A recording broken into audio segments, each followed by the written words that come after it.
الحمد لله وكفى وسلام على عباده الذين اصطفى أما بعد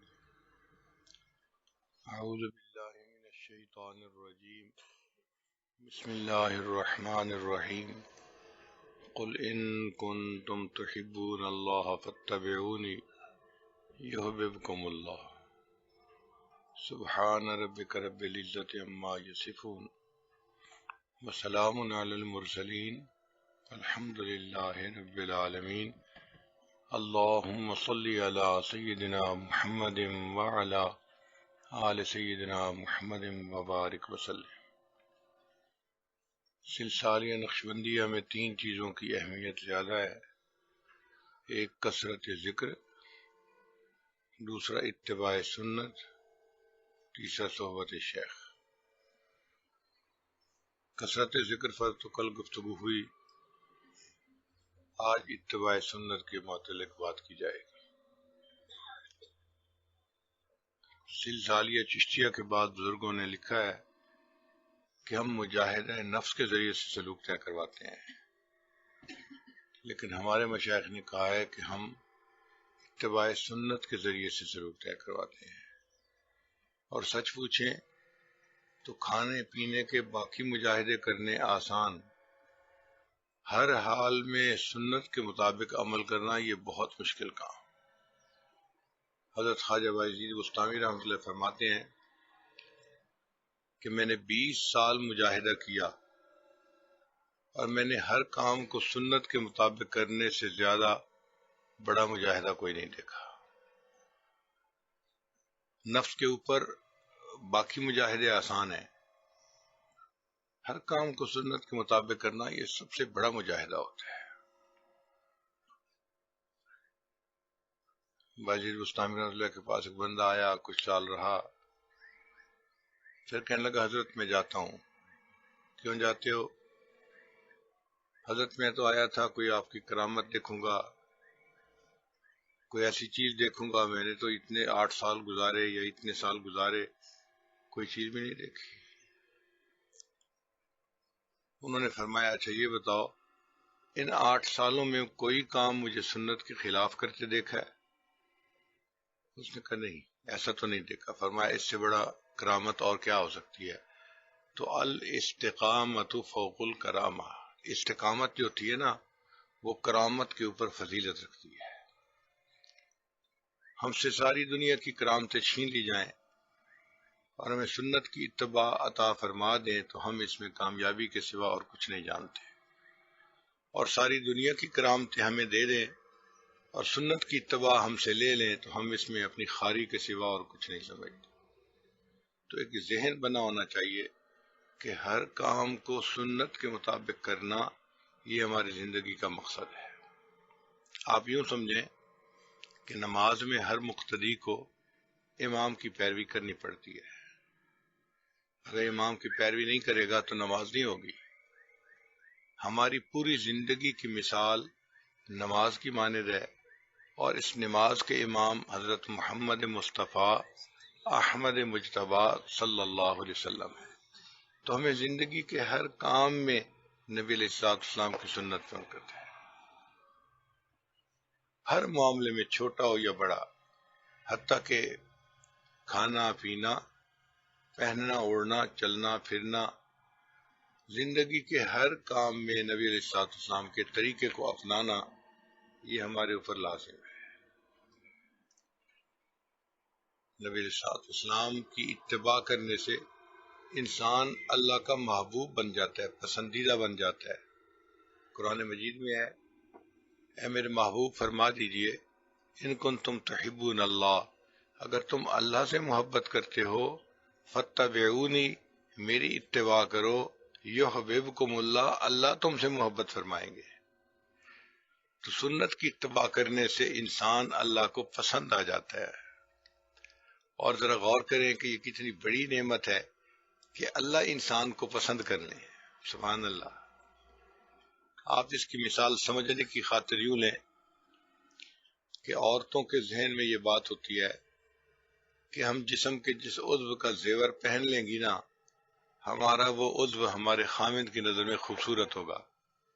چنانچہ وہ اپنی انگلیوں پہ انگوٹھیاں پہنتی ہیں جس میں ڈائمنڈ لگے ہوتے ہیں تو یوں محسوس کرتی ہیں کہ میرے ہاتھ بڑے خوبصورت لگتے ہیں. پھر ہتھیلی پہ مہندی لگا لیتی ہیں، سمجھتی ہیں میرے ہاتھ خامند کی نظر میں بہت خوبصورت. چوڑیاں پہن لیتی ہیں، اب میری بازو میرے خامند کی نظر میں بہت خوبصورت. کانوں میں بالیاں ڈال لیتی ہیں، اب میرے کان خامند کی نظر میں زیادہ خوبصورت. تو غرض جس عضو پہ زیور پہن لیتی ہیں ان کی نظر میں وہ عضو خامند کی نظر میں خوبصورت ہوتا ہے. اسی لیے پوری دنیا میں دلہن کو رخصتی کے وقت سجایا جاتا ہے. دلہن کو کیوں سجاتے ہیں بھائی؟ کہ خامند کو پہلی نظر میں پسند آ جائے.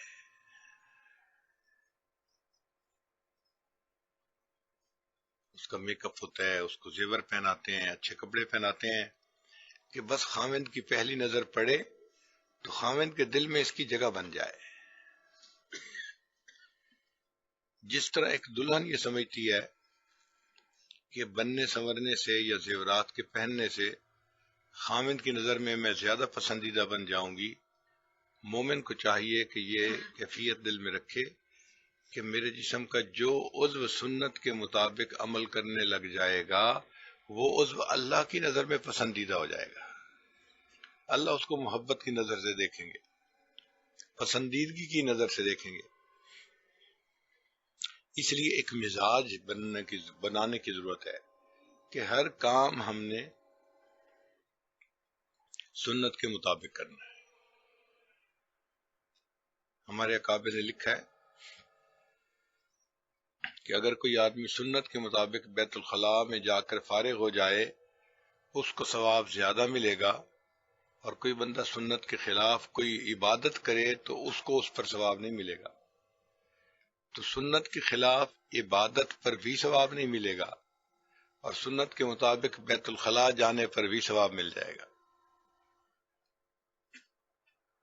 آج کل برانڈ کا ٹائم ہے، عورتیں برانڈ کی چیز خریدتی ہیں تو اور جس چیز پہ برانڈ کی مہر لگی ہوئی ہو ہاتھ میں آتے ہی اس کو پسند کر لیتی ہیں کہ اچھا یہ تو فلاں چیز.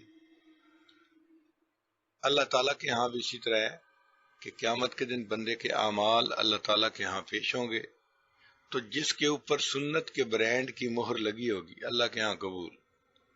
فرشتے اس کو اٹھا کے ایک طرف رکھے جائیں گے، اچھا بھئی یہ تو قبول چیزیں ہیں نا، یہ تو سنت کے مطابق ہوئی ہیں، اور جو چیز سنت کے خلاف ہوگی وہ قبول نہیں ہوگی. اس لیے اپنے عملوں کو اللہ کے ہاں قبول کروانے کے لیے جتنا کامل سنت کے مطابق کر سکیں اتنا بہتر ہے.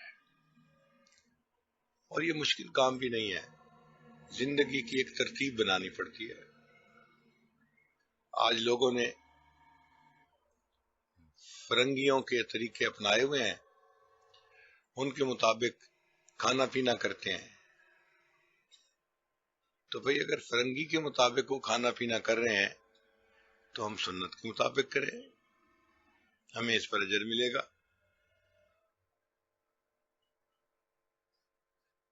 سنت کی اتباع سفینہ نوح کی مانند ہے، کشتی نوح کی مانند ہے. جو کشتی نوح کے اوپر سوار ہو گیا من رکبہ نجا، جو اس پر سوار ہو گیا وہ نجات پا گیا. ہم بھی اگر سنت کے مطابق عمل کر لیں گے تو ہم نجات پا جائیں گے. ہر دور اور ہر زمانے میں سنت پر عمل کرنے والے لوگ ہی کامیاب ہوئے ہیں.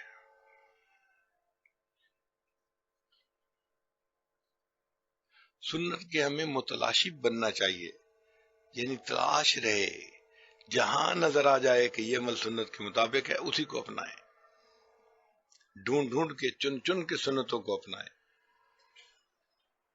کتابوں میں لکھا ہے کہ باجید بستامی رحمۃ اللہ کو کسی نے خربوزہ پیش کیا تو انہوں نے دینے والے کو کہا کہ یہ بتاؤ نبی علیہ الصلوۃ والسلام نے کاٹ کے کھایا تھا یا ایسے توڑ کے کھایا تھا؟ اس نے کہا جی مجھے تو نہیں پتا. فرمانے لگے کہ جب تک مجھے تحقیق نہیں ہوگی کہ کس طرح سے کھایا تھا میں اس وقت خربوزہ نہیں کھاؤں گا. تو خربوزہ ہی کھانا مؤخر کر دیا کہ مجھے پتہ ہونا چاہیے کہ کس طریقے پہ اللہ کے حبیب صلی اللہ علیہ وسلم نے کھانا کھایا ہے۔ اچھا، زندگی میں کوئی 8-10 کام ایسے ہوتے ہیں کہ جو ہم روز کرتے ہیں، بار بار کرتے ہیں۔ مثلا کھانا پینا دن میں کم از کم 3 بار کرتے ہیں، کپڑے بدلنا روزانہ کرتے ہیں، سونا جاگنا روزانہ کرتے ہیں، نہانا اکثر کرتے ہیں۔ تو اگر آپ گننے چاہیں تو 8-10 کام ایسے ہوں گے کہ جو آپ روزانہ کرتے ہیں۔ اب ان 8-10 کاموں کو آپ کسی عالم کے پاس بیٹھ کے سنت کے مطابق کرنا سیکھ لیں کہ جی سنت کے مطابق نہانے کا کیا طریقہ ہے، وہ بتا دیں گے آپ کو کہ آپ پہلے وضو کریں، یہ کریں، ایسے کریں، ایسے کریں۔ کھانے کا کیا طریقہ ہے وہ بتا دیں گے کہ دسترخوان بچھائیں اور اس پہ بیٹھ کے کھائیں اور یہ کریں اور یہ مت کریں۔ تو ان 8-10 کاموں کو آپ سنت کے مطابق کرنا سیکھ لیں اور اس کے مطابق کرنا شروع کر دیں۔ جب آپ کی زندگی کے یہ 8-10 کام سنت کے مطابق بن گئے تو باقی تھوڑی چیزیں ہوں گی جو رہ جائیں گی، پھر ان کا سنت کے مطابق کرنا اور آسان ہو جائے گا۔ تو ہم نے اس ترتیب سے پوری زندگی سنت کے مطابق ڈھلتی دیکھی ہے۔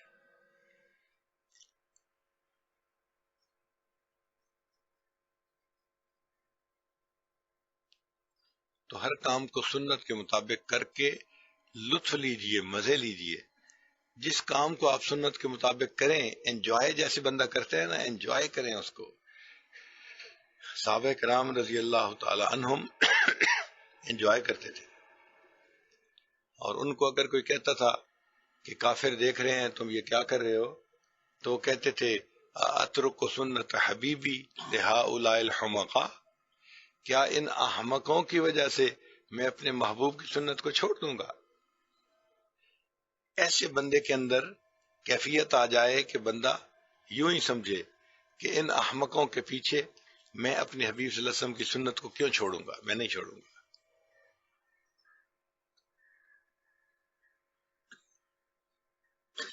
مسنون اعمال کرنا، مسنون دعائیں پڑھنا، ہر کام کو سنت طریقے سے کرنا، اس کی تلاش ہونی چاہیے۔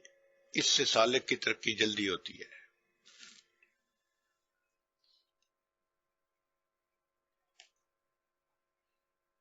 ایک مرتبہ ہمارے پاس ایک نوجوان آئے، چترال کے علاقے سے تھے، بہت مجاہدہ کرنے والا نوجوان۔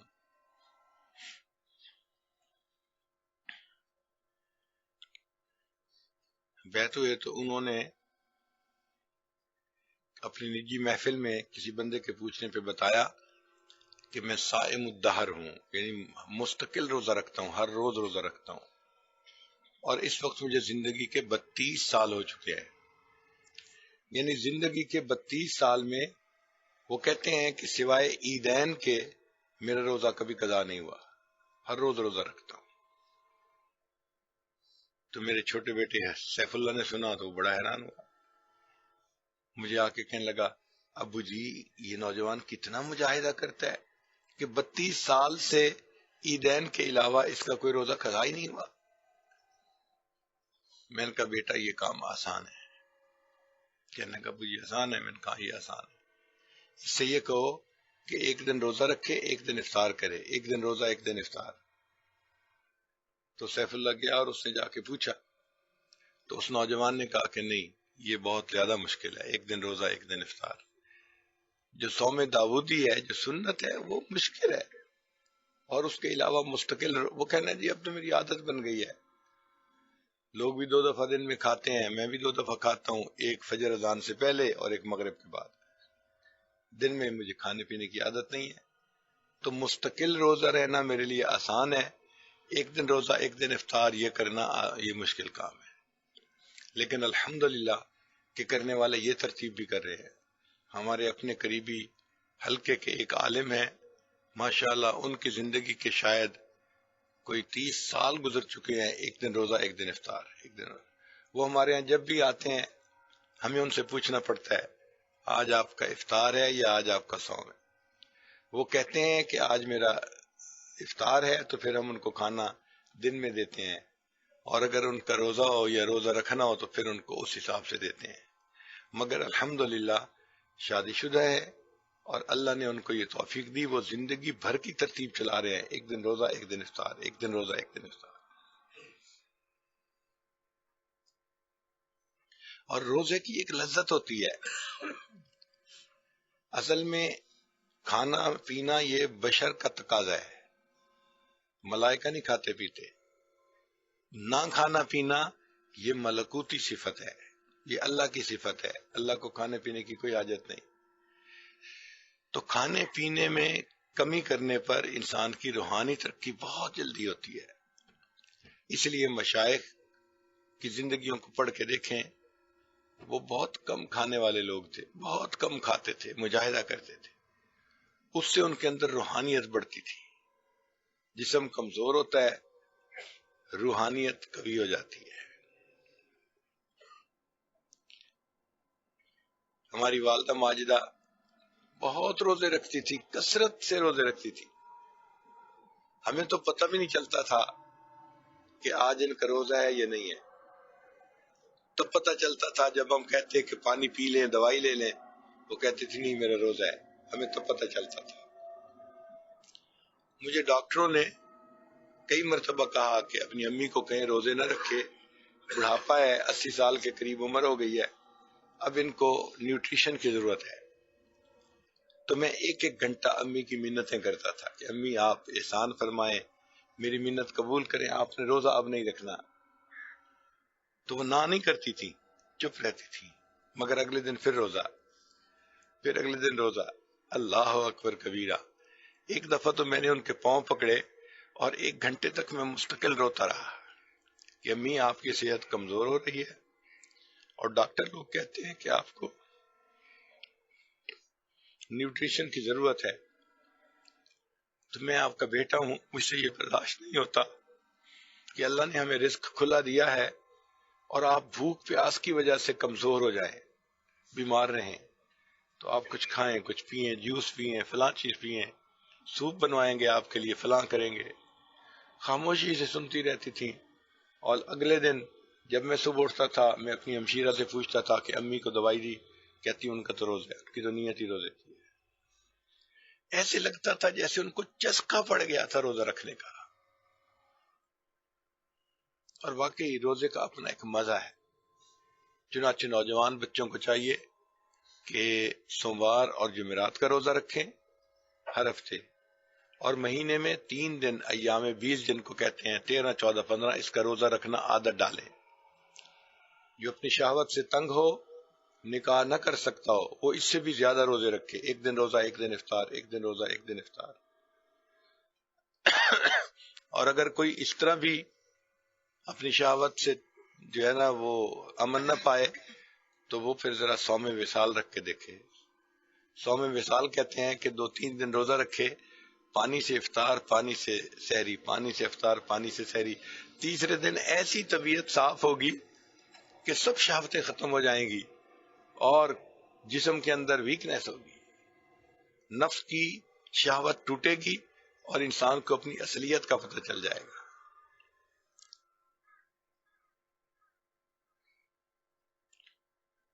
ہمارا یہ تجربہ ہے کہ کبھی نوجوان بھی اگر روزہ رکھے پانی سے اور افطاری کرے پانی سے تو 3 دن تک اس کی لمٹ ہوتی ہے. 3 دن کے بعد تو پھر سب کی جو ہے نا وہ عجیب کیفیت ہوتی ہے. اور اگر 5 دن رکھے تو 5ویں دن تو کھڑا ہی نہیں ہوا جاتا، کھڑا ہی نہیں ہوا جاتا. آپ بیٹھے ہیں، آپ چاہتے ہیں کہ میں اٹھ کے کھڑا ہوں، نہیں کھڑے ہو سکیں گے، اس لیے کہ 5 دن سے پیٹ بھوکا ہوتا ہے. تو ایسے لگتا ہے جیسے پیٹ کے اندر کوئی کھچاؤ پڑ رہا ہے. تو پھر 5ویں دن ہم یونیورسٹی کے زمانے میں اپنے پیٹ کے اوپر رومال باندھتے تھے، تب یونیورسٹی جانے کے قابل ہوتے تھے. کرتے کے اندر رومال باندھا ہوتا تھا، کس کے باندھتے تھے. تب ہمیں وہ سنت سمجھ میں آئی کہ اللہ کے حبیب صلی اللہ علیہ وسلم نے اپنے پیٹ پہ پتھر کیوں باندھے ہوئے تھے. 5ویں دن یہ بات سمجھ میں آئی. اور پھر سنت کی اتباع کے لیے ہم جب رومال باندھتے تھے تو اس میں کوئی چھوٹا پتھر بھی رکھ لیا کرتے تھے کہ سنت کی اتباع نصیب ہو جائے. مگر سنت کا ایک لطف ہے، انجوائے کرتا ہے بندہ اس کو، اور یہ اس کو نصیب ہوتا ہے کہ جو سنت کا دیوانہ، ہر کام حتیٰ کہ دیکھنا، مسکرانا، بولنا، چلنا پھرنا، ہر چیز کو سنت کے مطابق بنائے۔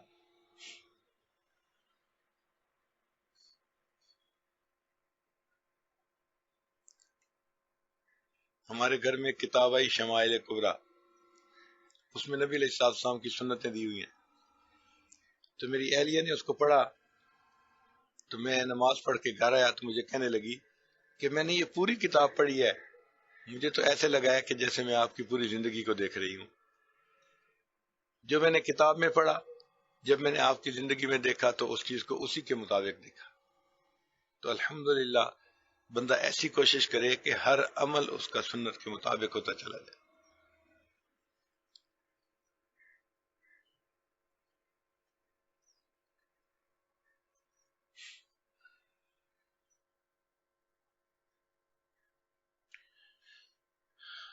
بہت سارے طلباء یا علماء یہ سمجھتے ہیں کہ ہر کام کو سنت کے طریقے پر کر دینا یہی سنت ہے۔ یہ سنت کی اتباع کا پہلا درجہ ہے۔ ہم ابھی پہلے درجے کے اندر گھوم رہے ہیں۔ سنت کی اتباع کے 3 درجے ہمارے مشائخ نے بتائے ہیں۔ پہلا درجہ اعمال نبی صلی اللہ علیہ وسلم کی اتباع، کہ جو کام نبی علیہ السلام نے جس طریقے پر کیا اس کام کو اسی طریقے پر کرے۔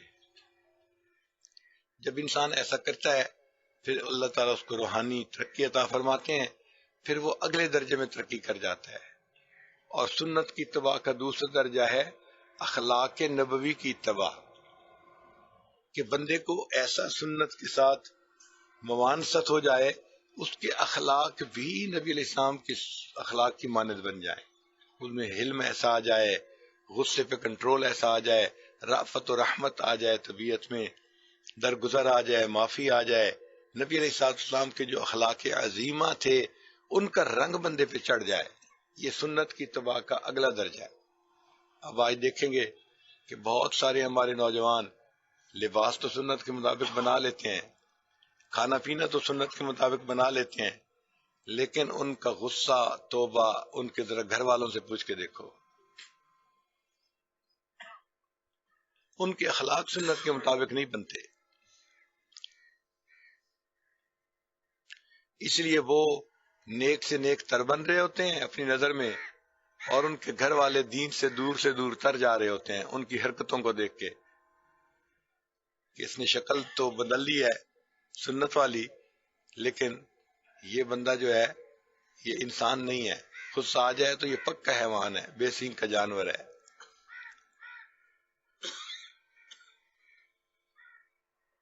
تو سنت کی اتباع کا پہلا درجہ اعمال نبوی صلی اللہ علیہ وسلم کی اتباع کرنا، اور اس سے اگلا درجہ اخلاق نبی صلی اللہ علیہ وسلم کی اتباع کرنا۔ نبی علیہ السلام کے اندر جو درگزر کا معاملہ تھا، جو حلم کا معاملہ تھا، نبی علیہ السلام جس خوش خلقی سے لوگوں کو پیش آتے تھے، یہ بندہ بھی اسی طرح اخلاق کو اپنا لیتا ہے اور لوگوں کے لیے یہ اتنا اچھا اخلاق والا بن کے زندگی گزارتا ہے۔ یہ سنت کی اتباع کا دوسرا درجہ ہے۔ پھر اگر سنت کے مطابق زندگی گزارتا رہے اور اخلاق بھی سنت کے مطابق ڈھل چکے ہوں، تو کرتے کرتے بندے کو پھر اللہ تعالیٰ ایک تیسرا درجہ عطا فرماتے ہیں، اور وہ سب سے کامل درجہ ہے اتباع کا۔ اس کو کہتے ہیں احوال نبی صلی اللہ علیہ وسلم کی اتباع، کہ نبی علیہ السلام کے دل میں جو کیفیتیں تھیں ان کا رنگ بندے کو نصیب ہو جائے۔ جیسے اللہ کے حبیب صلی اللہ علیہ وسلم نماز پڑھتے تھے اور نماز میں جو حضوری تھی، خشیت تھی، وہی حضوری اور خشیت بندے کو نصیب ہو جائے۔ جو اللہ کی محبت نبی علیہ السلام کے دل میں ٹھاٹھے مارتی تھی، وہ بندے کے دل میں بھی رنگ آ جائے۔ تو تیسرا درجہ ہے احوال نبی صلی اللہ علیہ وسلم کی اتباع، اور جو کاملین ہوتے ہیں ان کو یہ تینوں درجے نصیب ہو جاتے ہیں۔ دعا ہے اللہ تعالیٰ ہمیں بھی نبی علیہ السلام کی اتباع تینوں درجوں میں کامل طور پر کرنے کی توفیق عطا فرمائے۔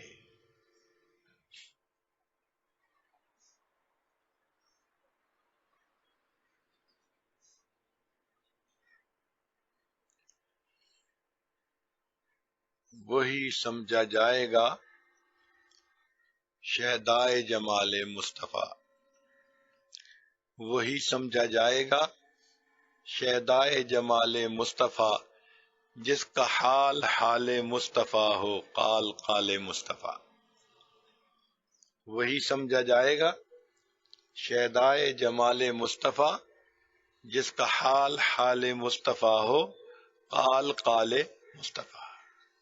قال بھی نبی علیہ الصلوۃ والسلام کی سنت کے مطابق، حال بھی نبی علیہ الصلوۃ والسلام کی سنت کے مطابق۔ اللہ تعالی ہمیں سنت کے رنگ میں یوں رنگنے کی توفیق عطا فرمائے، حتیٰ کہ ہم جب دنیا سے جانے کا وقت ہو، ملک الموت آئے، ہمارے دل کو ٹٹولے تو عشق نبی سے بھرا نظر آئے، ہمارے دماغ کو ٹٹولے تو علم نبی سے بھرا نظر آئے، ہمارے جس عضو کو ملک الموت ٹٹولے سنت نبی سے اس کو آراستہ پائے، ایسی ہماری کیفیت ہو، اور ہم اس طرح سنت زندگی گزارتے ہوئے دنیا سے چلے جائیں، اللہ ہم سے راضی ہو جائے۔ وآخر دعوانا ان الحمد للہ رب العالمین۔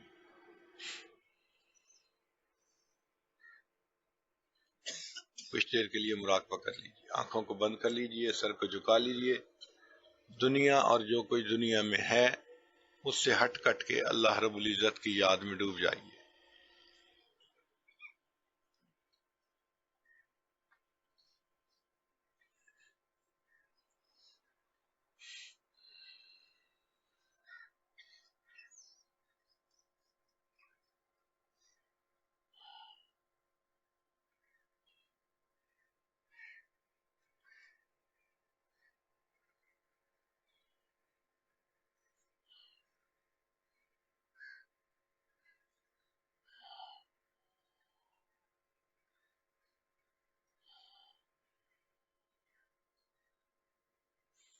لا الہ الا اللہ محمد رسول اللہ۔ سبحان ربی العلی الوہاب، اللہم صلی علی سیدنا محمد وعلی آل سیدنا محمد وبارک وسلم۔ ربنا ظلمنا انفسنا وإن لم تغفر لنا وترحمنا لنكونن من الخاسرین۔